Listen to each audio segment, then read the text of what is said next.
میرے آقا صلی اللہ تعالیٰ علیہ وسلم ارشاد فرماتے ہیں وہ دور بھی آئے گا جب لوگ برائیوں کو نیکی سمجھنے لگ جائیں گے، گناہوں کو نیکی سمجھ کر کے کرنے لگ جائیں گے۔ مجھے آج بڑی شدت سے اس بات کا احساس ہو رہا ہے، سچ فرمایا مخبر صادق صلی اللہ تعالیٰ علیہ وسلم۔ ایک وقت تھا کہ حجاز، نجد، عرب شریف، جس کو آج سعودی عرب کہا جاتا ہے، نام انہوں نے اپنا رکھا سعودی، ورنہ وہ عرب شریف ہے، میرے مصطفیٰ کریم صلی اللہ تعالیٰ علیہ وسلم کا مسکن ہے، مولد ہے، حضور اکرم صلی اللہ تعالیٰ علیہ وسلم کا مقام پاک ہے۔ عربوں میں پہلے سے یہ رواج رہا کہ وہ برائیوں کو برداشت نہیں کرتے تھے، اچھائیوں کا حکم دیتے تھے۔ آپ کو پتہ ہے عرب میں چاہے وہ اب کی حکومت ہی کیوں نہ ہو، نجدی حکومت کے آنے کے بعد بھی وہاں ایک شعبہ، ایک ڈپارٹمنٹ قائم کیا گیا تھا، الامر بالمعروف والنہی عن المنکر نام سے، جس کا مطلب یہ ہوتا ہے کہ اچھائیوں کا حکم دینا اور برائیوں سے روکنا۔ قرآن پاک میں یہ لفظ آیا ہے۔ اس نام سے پورا ایک ڈپارٹمنٹ تھا، پولیس ڈپارٹمنٹ، اور ان کو فلی اتھارٹی تھی کہ نمازوں کی طرف لوگوں کو بلانا ان کا کام تھا۔ الامر بالمعروف والنہی عن المنکر والے ڈپارٹمنٹ، ان کی حیثیت اور ان کی ویلیو پولیس سے کم نہیں تھی، وہ کسی کو گرفتار کر کے جیل میں بھی ڈال سکتے تھے۔ ایک پورا ڈپارٹمنٹ تھا۔ شاید ہو سکتا ہے آپ لوگوں نے کوئی سعودی وغیرہ کے وزٹ کیے ہوں، پہلے تو جانتے ہوں گے نماز کے اوقات میں یہ اپنی کار لے کر کے گھومتے تھے، ساری دکانیں بند کروا دیتے تھے کہ نماز کے وقت تجارت نہیں، صرف عبادت ہوگی۔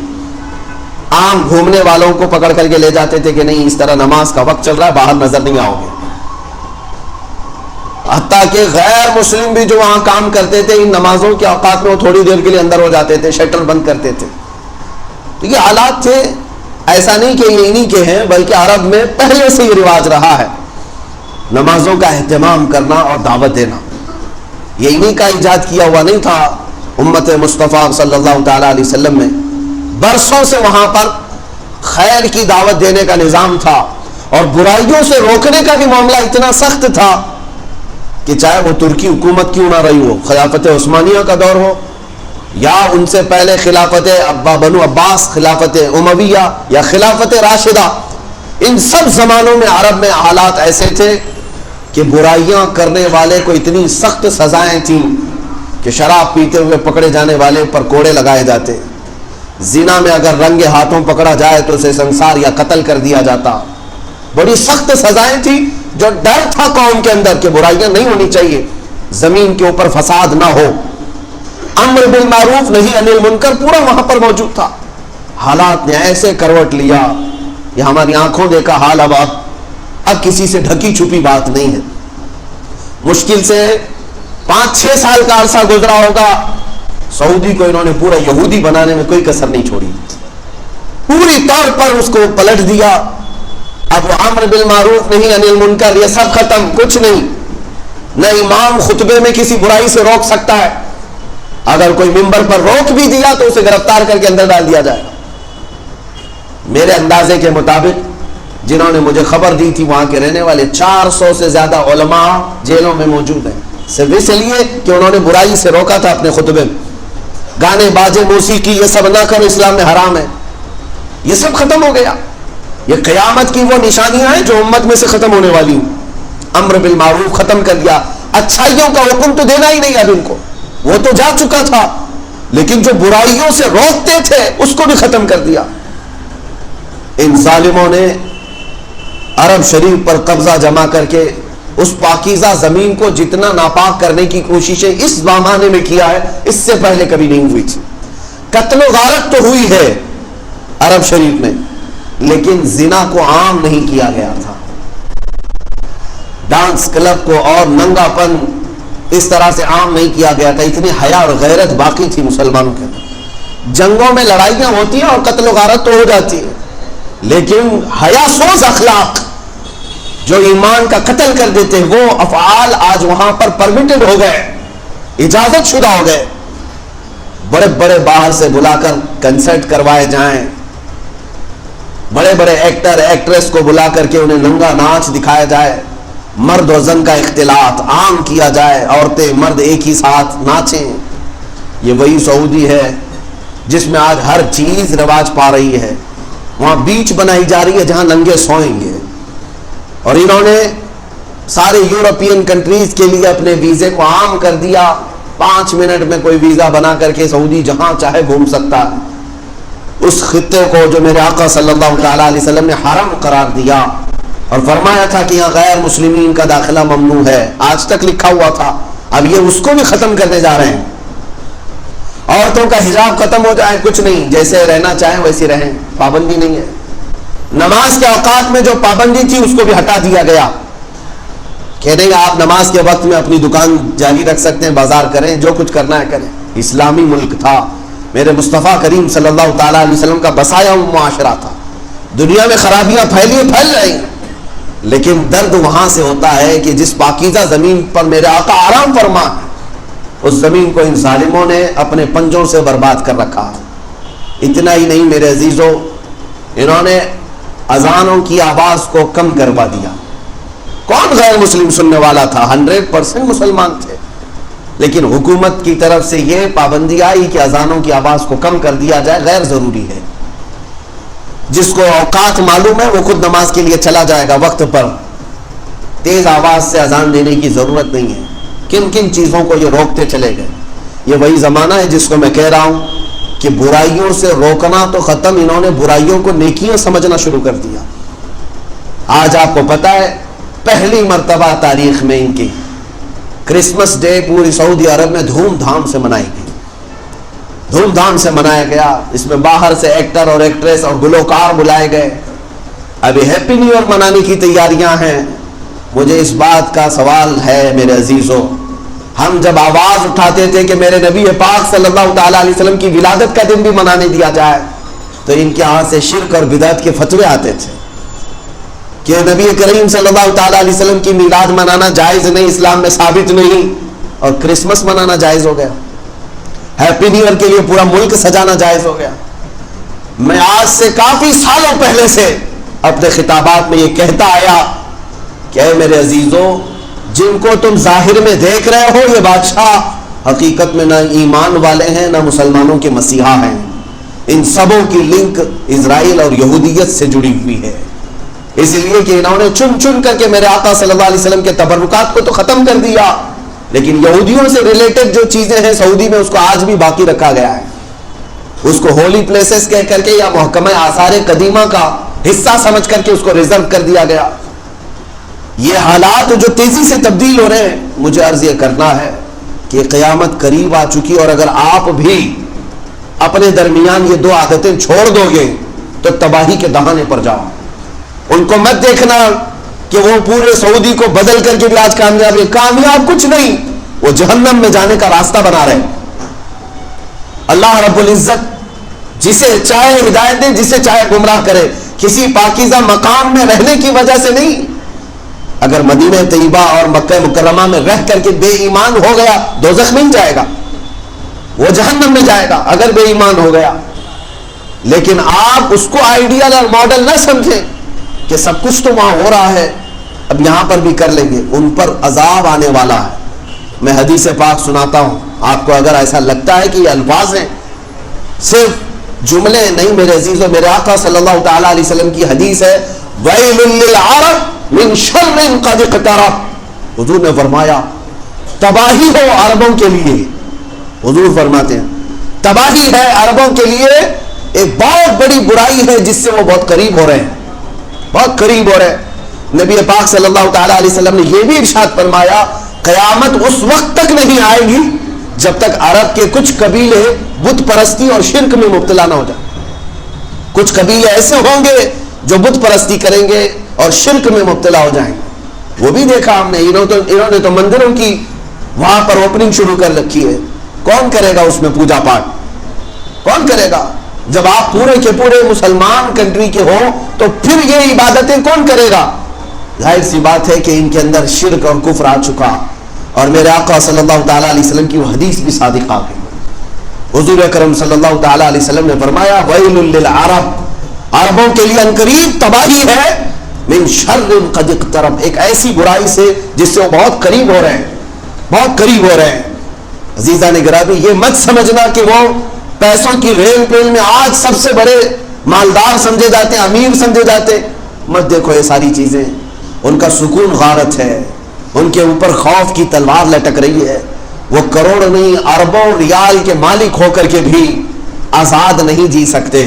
لیکن آپ خیر منائیں اور آپ فخر کریں کہ کچھ نہ ہو کر کے بھی سینہ تان کر زمین پر چل سکتے ہیں، اس لیے کہ اللہ نے آپ کو ایمان کی دولت عطا کی. ایمان کی دولت ہے جو تمہیں سکون سے سونے بھی دیتی ہے. تم اپنے بستروں پر آرام کرتے ہو اس لیے کہ ایمان ہے قلب میں، اور رسول پاک صلی اللہ تعالیٰ علیہ وسلم سے محبت ہے، وفاداری ہے.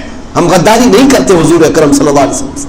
یہ اس بات کا اتنا احساس بھی تمہارے اندر جو ہے، یہ سب سے بڑی دولت ہے، سب سے بڑی دولت. ان ظالموں نے امر بالمعروف نہی عن المنکر کو پورے طور پر ختم کر دیا. اور اگر آپ بھی یہ دو چیزیں اپنے قوم سے نکال دیں گے تو اسی تباہی کی طرف آپ بھی جائیں گے، اس بربادی کی طرف آپ جائیں گے. میں آپ کو بتاؤں، آج آپ اتنا ہی دیکھ رہے ہیں نا کہ پیٹرول ہے ان کے پاس، ڈیزل ہے ان کے پاس، سب کچھ ہے اور پیسہ ہی پیسہ ہے، پیسہ ہی پیسہ ہے. سارے لوگ یہ سمجھ رہے ہیں عرب میں جانا چاہیے، انہی کے پاس تو سب پیسہ ہے، ان کو سب زمین پھاڑ کر کے دیا جا رہا ہے. اتنا ہی نہیں، اور بھی میرے آقا نے فرمایا ہے، اتنا ہی نہیں، صرف پیٹرول ڈیزل ہی نہیں ملا ان کو، گیس. اللہ کے حبیب صلی اللہ علیہ وسلم نے یہ بھی فرمایا قیامت کے قریب دریائے فرات میں سونے کا پہاڑ نکلے گا. دریائے فرات یہ عراق میں موجود ہے. آج جہاں قتل و غارت ہے، نہتے لوگ ہیں، غریب ہیں، ان کے پاس بھی پیٹرول کی بہت بڑی قیمت موجود ہے، لیکن سب امریکہ چوس رہا ہے، کھا رہا ہے. ان کو اور بھی دیا جائے گا، اور بھی دیا جائے گا. حدیث پاک میں کہ دریائے فرات سے سونے کا پہاڑ ظاہر ہوگا. لیکن ساتھ میں میرے آقا نے فرمایا، حضور صلی اللہ علیہ وسلم فرماتے ہیں اگر تم میں سے کوئی زندہ رہے اس وقت تک تو خبردار اس سے ایک ذرہ بھی نہ لینا، اس سے ایک ذرہ بھی نہ لینا. جو لینے جائے گا وہ تباہ و برباد ہو جائے گا. جو بھی وہاں پر لالچ نہ لے، پہاڑ ہے تو ہم بھی تھوڑا کچھ خرچ کر کے لے کے آ جائیں. ایمان بھی جا سکتا ہے اور تم تباہ و برباد بھی ہو سکتے ہو اور اللہ کے عذاب میں گرفتار بھی ہو سکتے ہو. جب نبی پاک صلی اللہ تعالیٰ علیہ وسلم نے یہ بشارتیں دی ہیں، اس سے بھی بڑے پیسے ان کے پاس آئیں گے، اس سے بھی بڑا مال آئے گا. لیکن آئیڈیل تمہارے لیے یہ لوگ نہیں ہیں. تمہارے لیے آئیڈیل رسول اللہ کی ذات اور ان کے فرزان صحابہ کی ذات ہے. انہیں دیکھے ہم اپنی زندگی گزارے ہیں. آج یہ دو چیزوں کی طرف میں تنبیہ کرنا چاہتا ہوں کہ اچھائیوں کا حکم دینا شروع کریں اور برائیوں سے روکیں جتنا ہو سکے.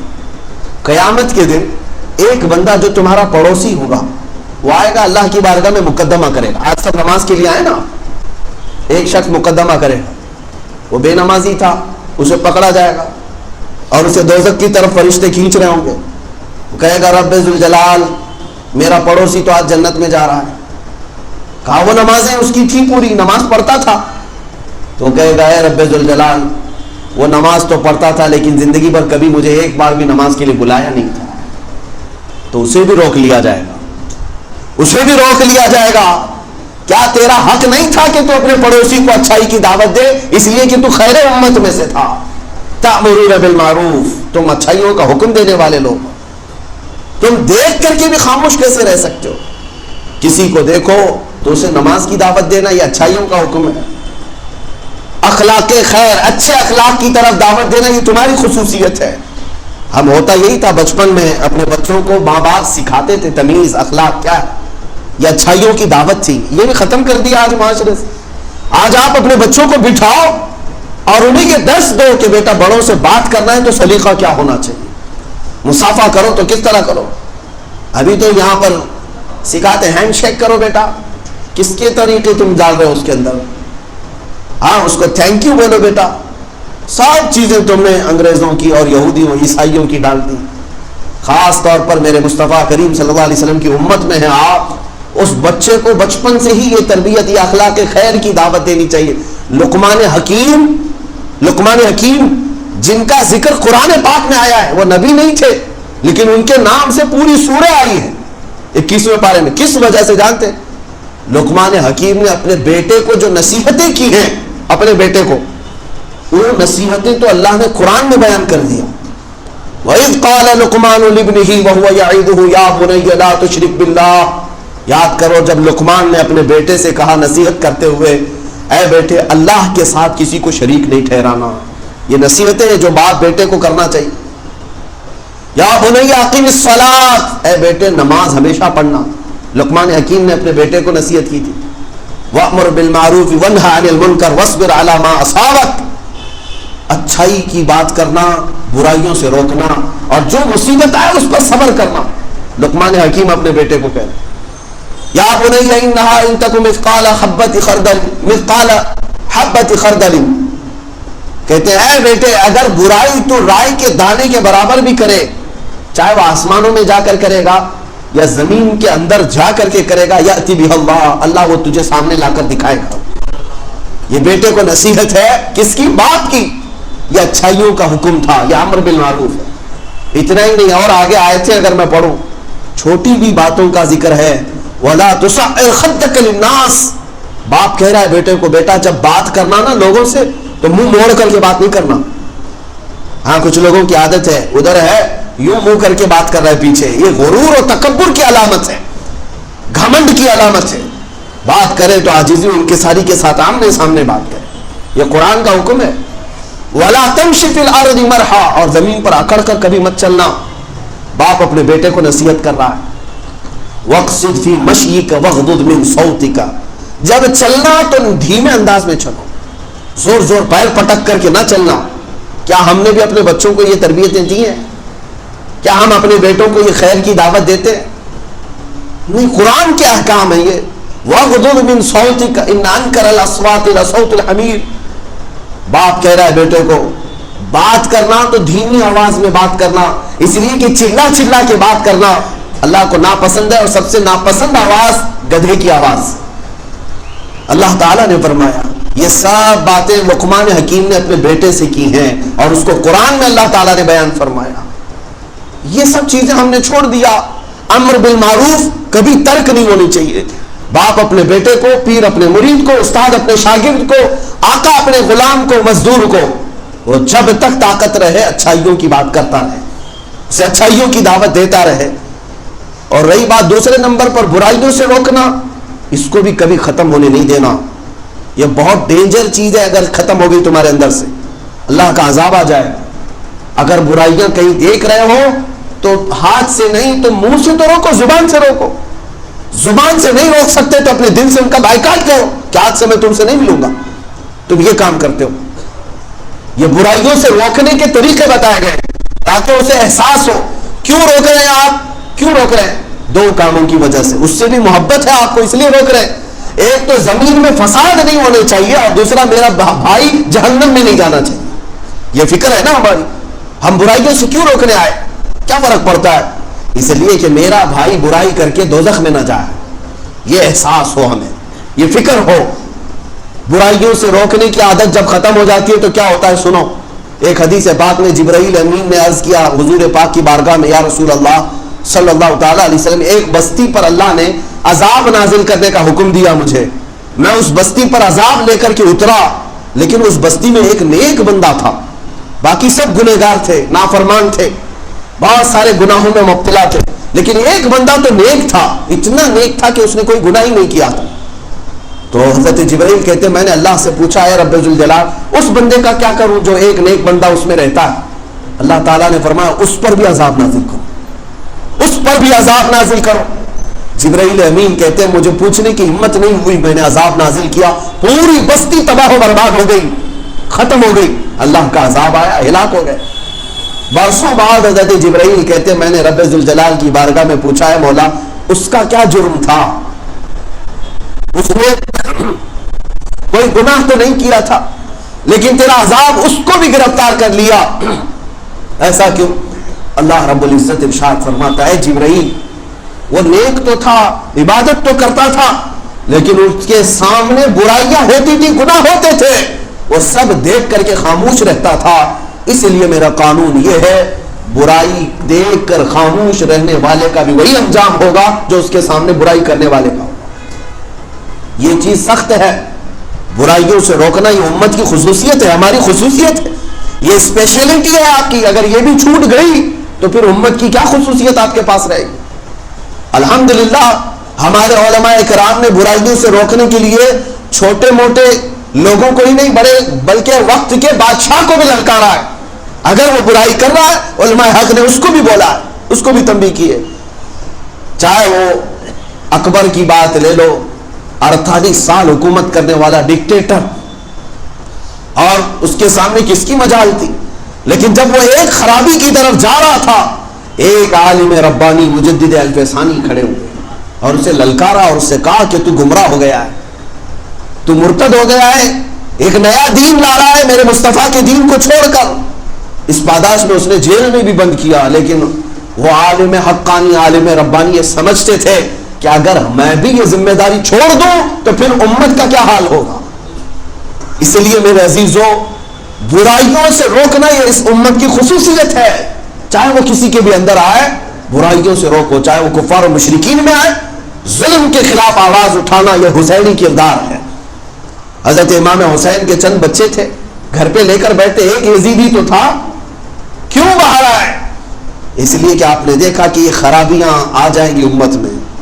ایک عیاش طبیعت کا شخص جو فاسق و فاجر شراب نوشی کرتا ہے, وہ اگر آ رہا ہے امت مصطفیٰ کی حکمرانی کے لیے تو آگے بڑے نقصانات ہو سکتے ہیں. آپ آئے باہر, اس پاداش میں آپ کو, اس کی وجہ سے آپ کو کیا کیا نقصانات اٹھانے پڑے. بچے, اپنی عورتیں اور گھر بار, خود اپنی جان سب چلی گئی.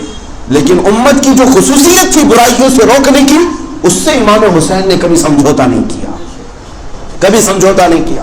اے امت کے نوجوانوں, آپ کے لیے بھی یہ درس ہے کہ آپ میں سے جس کو اللہ نے طاقت دی ہے, وہ چھوٹی برائیاں ہوں بڑی برائیاں ہوں, روکنے کی کوشش کرو, روکو اسے. راستہ چلتے ہوئے ایسی آپ نے کسی کو زنا کرتے ہوئے دیکھا اور خاموشی سے ہنستے ہوئے چلے گئے, آپ کیا سمجھ رہے ہیں کہ وہ کسی اور کی لائف ہے, میں کچھ نہیں کر سکتا؟ نہیں, قیامت کے دن تمہاری آنکھوں سے بھی سوال ہوگا. تم دیکھ رہے تھے ایک شخص جہنم میں جا رہا تھا, کیا تم نے اسے روکنے کی کوشش کی ہے؟ الحمدللہ ہمارے یہاں پہلے ہمارے محلوں میں یہ عام رواج تھا, بڑے لوگ جو ہوتے تھے وہ بچوں کو ڈانٹتے بھی تھے, بلکہ کسی کا بھی بچہ غلطی کر رہا ہوتا تو مارتے بھی تھے. مسجدوں میں بھی ہوتا, لیکن اب وہ رواج ہی ختم ہو گیا. ہاں, اب کسی کے بچے کو چھو لو پورا گھر آ جائے گا لڑائی کے لیے. ارے میرا بچہ کیا کیا تھا آپ نے, کیسے اس کو پکڑ لیا, کیسے اس کو مارا. یہ ساری چیزیں کیوں ختم ہوئی ہیں؟ آپ یہ بڑھاوا دے رہے ہیں اپنے بچے کو شرارت کرنے کا, برائیاں کرنے کا. بلکہ اگر کسی نے آپ کے بچے کو برائی پر ٹوکا تھا یا مارا تھا, بچہ روتے ہوئے آ کر شکایت کیا, تحقیق کرو کہ وجہ کیا تھی. یہ نہیں کہ غصے میں دشمنی نکالنے کے لیے اس کے پاس جائیں. تحقیق کرو کیا بچے نے حقیقت میں غلطی کی تھی, تو پھر جا کر کے جس نے روکا تھا اس کا شکر ادا کرو اور اپنے بچے کو اور تنبیہ کرو. پھر دیکھنا اگلی بار اس بچے کی ہمت نہیں ہوگی. اس بار ہوتا کیا ہے, لڑائی کر لیا تو بچہ شیر ہو گیا, اب کچھ بھی کر سکتا ہوں, باپ تو آئیں گے نا لڑنے کے لیے, میں کسی کے ساتھ کچھ بھی کر لوں گا, اگر کوئی مجھے پکڑنے آئے گا تو باپ کو لے آ جاؤں گا, میرا باپ تو ہے ہی ہے, سنبھالے گا. یہ بچوں کو برائیوں کی طرف بڑھانا اور انہیں حوصلہ دینا اور انہیں گمراہ کرنے کا سارا ذمہ انہی لوگوں کے سر پر آئے گا جو ماں باپ ہیں. ان برائیوں سے روکنے کے لیے بھی اپنے گھروں میں طریقے بنائیں. اچھا, میں نے جو علاج اور طریقہ بتایا تھا اس کی طرف آپ کو اشارہ کر کے چلتا ہوں. ظاہر سی بات ہے اسلامی حکومت میں تو ہم رہ نہیں رہے. ہمارے ہاں جمہوریت ہے, یہاں پر ایک ڈیموکریسی ہے, آپ کو اختیارات دیے گئے ہیں آزادی سے جینے کی. اسلامی حکومت ہوتی تو وہاں قاضی اسلام, حاکم اسلام, ان کو حکم تھا کہ وہ برائیوں کو طاقت سے روکے, ان کو تو اجازت ہے مسلمان کو روکے وہ برائی کرنے سے, یا ملک میں رہنے والے. جیسے یہاں کی پولیس کو بھی اجازت ہے, اختیار ہے کہ وہ برائیوں سے روکے, لیکن یہ کیا روکیں گے, یہ خود ہی اٹھاتے ہیں کہ کچھ دھندا کرو ہم سپورٹ کریں گے. ہاں, یہ سب تو باتیں آتی ہیں, ہم نے سنا بھی ہے بہت ساری جگہوں پر. سارے لوگوں کے لیے نہیں کہتا, نشہ کا کاروبار کرنے والوں کو بہت زیادہ سپورٹ کرنے والے کون ہوتے ہیں؟ اگر یہ چاہیں تو 5 منٹ میں سب کو روک دیں, بند کر دیں. یہ بزنس بھی ہوتا ہے, سب کچھ پتا ہے, کہاں سے مال آتا ہے, کہاں بکتا ہے, یہ پولیس والوں کو بھی پتا رہتا ہے, لیکن چھوٹ دی جاتی ہے. یہ برائیوں سے روکنے کا طریقہ نہیں ہے, یہ نہیں ہے طریقہ. برائیوں سے روکنے کا طریقہ یہ اپنا ہو یا غیر ہو, میری زمین کو ناپاک نہیں کرنا چاہیے. اب میں آپ کو بتاتا ہوں مسلمانوں کو کیا کرنا چاہیے آپس میں. اس میں فرمایا گیا کہ اگر تم کسی کو کھلے عام حرام کاریوں میں مبتلا دیکھو تو شرعی طور پر تمام مسلمان اس کا بائیکاٹ کریں. اگر محلے میں معاشرے میں کوئی سودی کاروبار کرتا ہے، میرے آقا کی حدیث ہے جس نے سود کا ایک لقمہ کھایا، سود کا ایک درہم کھایا، گویا کہ کعبے کے سامنے اپنی ماں سے زنا کرنے کے برابر، اتنا بڑا گناہ ہے۔ سود کو عام سمجھتے ہیں مسلمان آج، یا ان کا دیکھا دیکھی سمجھتے ہیں کہ راتوں رات امیر بن جائیں گے، تمہارے لیے سخت حرام ہے اور سب سے خطرناک قسم کا۔ حضور اکرم صلی اللہ علیہ وسلم نے اس کو گناہ بتایا اور اتنی بڑی وعید میں نے سنا بھی نہیں۔ ارے کعبے کے سامنے ماں سے زنا کرنے کے برابر ہے سود کا ایک لقمہ کھانا۔